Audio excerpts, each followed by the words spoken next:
Both these books are so much a portrait of a president as well as a portrait of a journalist. Let me go to some of the questions and then I'll ask some more if we get done. The first one comes from Jeff Trimble. Здравствуйте, Jeff. Great to have you here. The former US News and World Report correspondent in Moscow, former head of RFERL.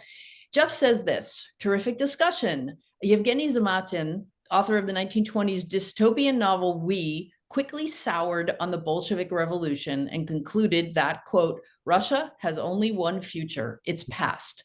Looking at today's Russia, one might be inclined to accept Zamyatin's gloomy assessment. Do you agree? Could history from the Cold War through the collapse of the Soviet Union and beyond have produced a different Russia?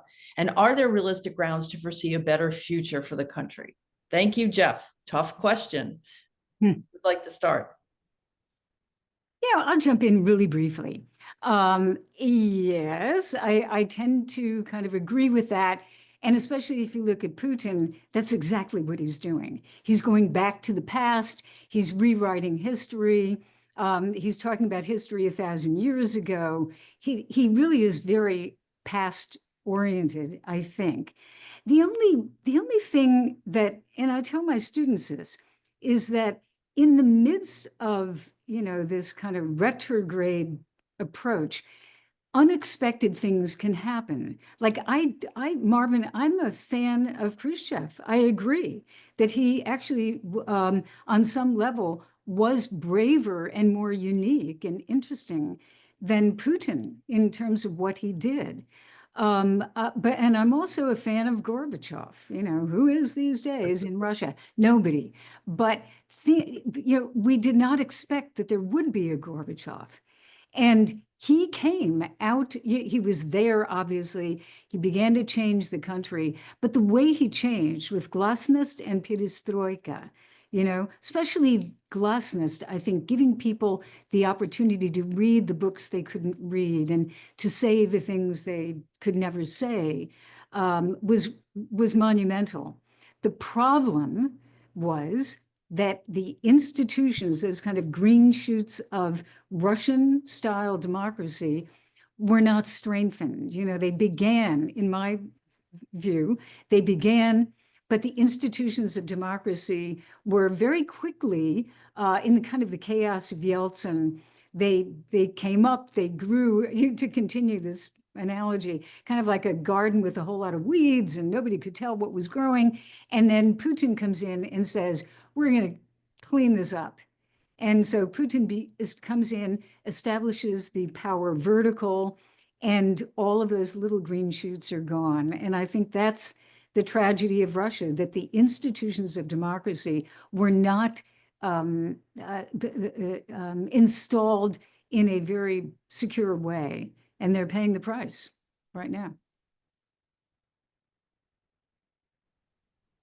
Jeff, if you were not a student of history yourself, you wouldn't have asked that question.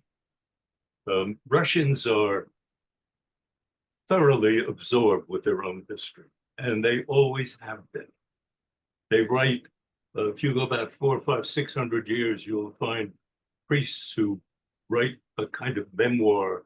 What are they writing about? Not themselves. They're writing about the glory of Mother Russia and various aspects of how Russia fits in to the West. What is it that's happening in our great, marvelous country? That is something that absorbed people to this day. There are articles written by Russians who've recently left Russia and Russians in Russia about who are they and where do they fit into the West and the East. That kind of searching for oneself has been going on forever and a day. And I think the split between the people who look toward the West for inspiration is deep within that country. And even though Putin may be trying to push towards the Eastern analysis, the more Mongol-rooted political system in Russia, I don't know which way this is going to end up, who does. But the fight will go on, no matter who ends up winning. I think that Putin is a short timer. I know that nobody will buy that, but I think we're at a point in Russian history where the Russian people are ready for another spontaneous stickiness, something that just will erupt. It doesn't sound right because the system today is so locked in with police. It is so much a dictatorship today, but it's thoroughly corrupt up and down the line. And there are so many people in Russia who still remember their connections with the West.